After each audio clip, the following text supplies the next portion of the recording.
Hello students, I am Anuradha Tewari, your English teacher, and today children we are going to discuss class 8th poem number 1, The Ant and the Cricket from the book Honeydew. Children, first see the introduction of the poem. The Ant and the Cricket is a fable written in the form of a poem by Greek writer Aesop. Children, do you know what is a fable? A fable is a short story in which animals behave like human beings and convey a message. There is a moral teaching in such stories.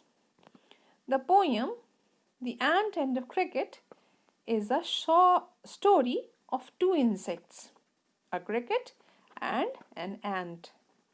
The cricket is silly that does not care about the future and keeps enjoying the summer season rather than collecting food or making a shelter for itself. On the other hand, the ant is wise. Instead of wasting time, it gathers food for itself and makes shelter.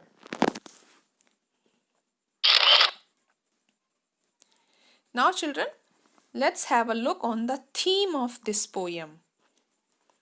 The theme of this poem is that hard work always gets success and carelessness or laziness always leads to sufferings. If you continuously work hard, definitely at the end you are going to get success. And if you are lazy, careless about your duties, your work, and you do not plan for your future properly, then definitely at the end you are going to suffer. The ant here made the best use of its time. When the time was appropriate, it worked hard. It collected food and made shelter for itself. Hence, it was able to survive during the freezing winters. Here, freezing winters is symbolic of the adversity in the life. On the other hand, the cricket kept singing during the summer. Summer means the happy time of the life. He thought that the comfort of this season will remain forever. But the time changed.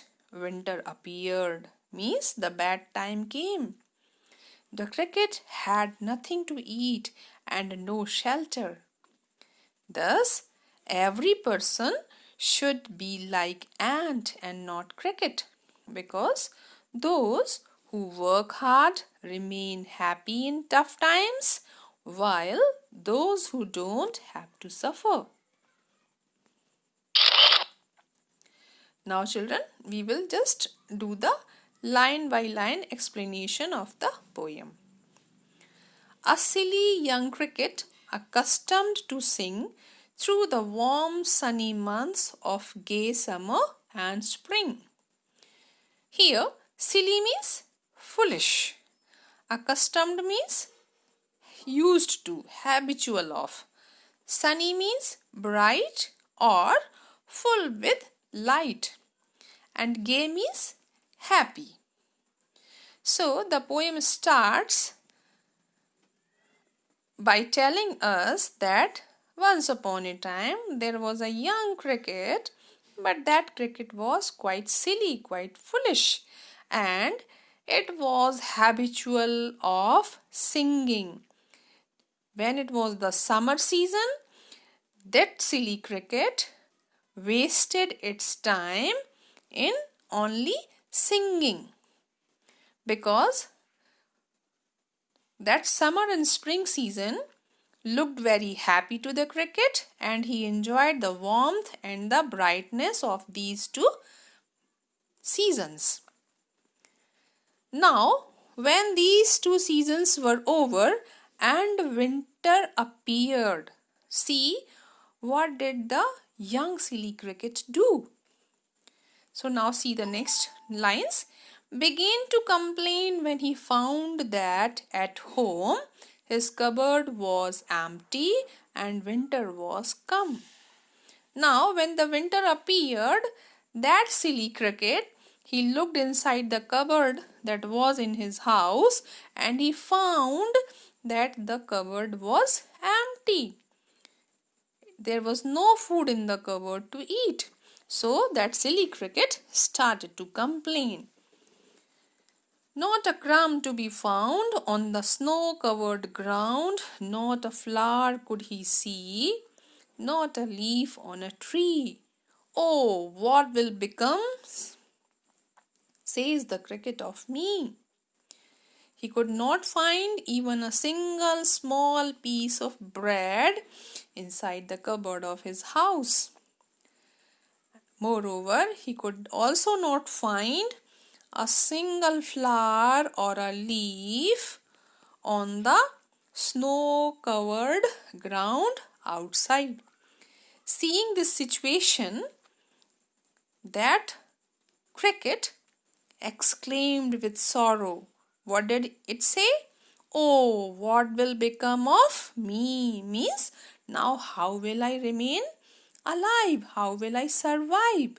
Now I don't have anything to eat. Neither I have a good shelter to live. At last, by starvation and famine, made bold, all dripping with wet and all trembling with cold, away he set off to a miserly ant to see if, to keep him alive, he would grant him shelter from rain and a mouthful of grain. Now, as there was nothing left in his cupboard to eat, so the young silly cricket started to starve.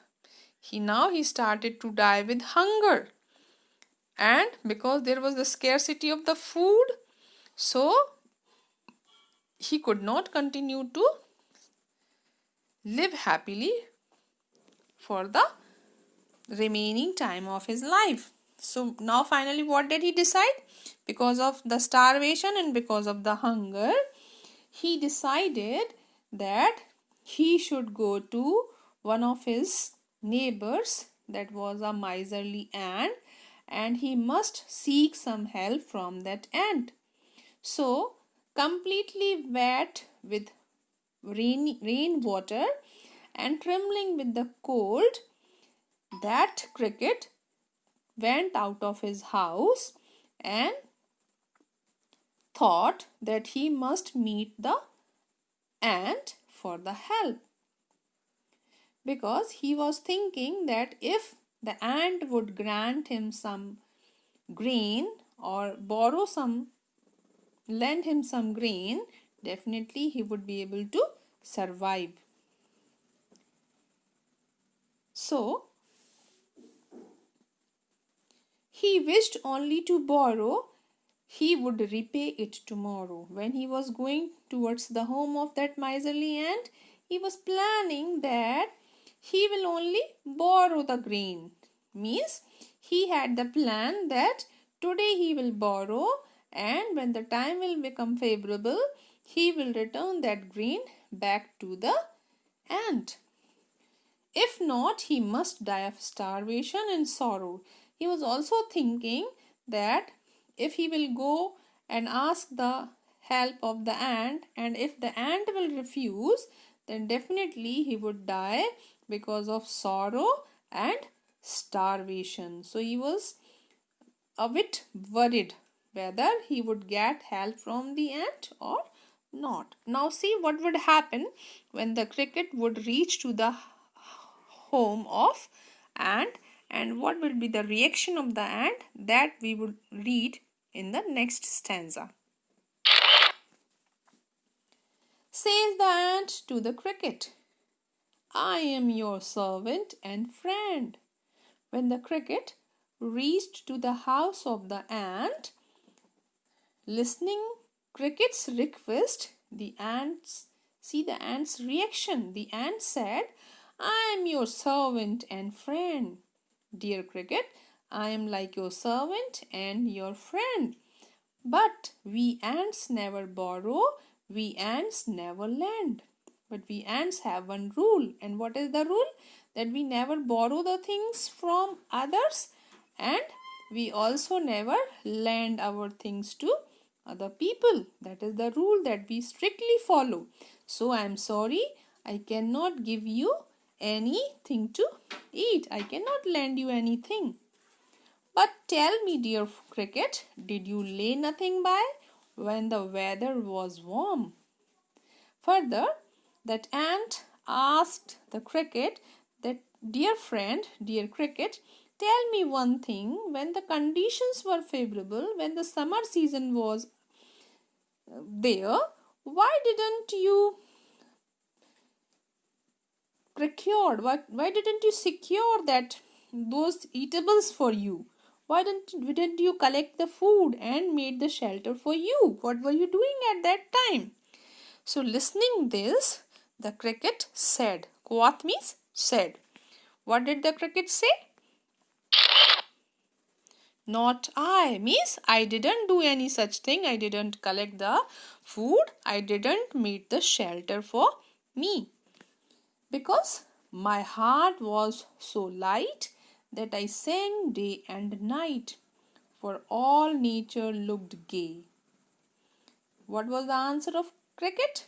That during the summer season, summer and spring seasons, my heart was feeling very light, means very happy. And because of that happiness, I sang for whole day and night. I wasted my all days and nights only in singing, because at that time nature was looking very happy to me.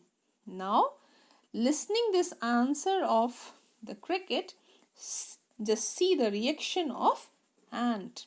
Ant said, "You sang, sir? You say? Go then," says the ant, and dance the winter away. Sir, you have said that you were busy in singing in the summer and spring season. So now this is my suggestion, that now you should also go back to your home and you should spend your whole winter season by only dancing and singing. Thus, ending, he hastily lifted the wicket and out of the door turned the poor little cricket.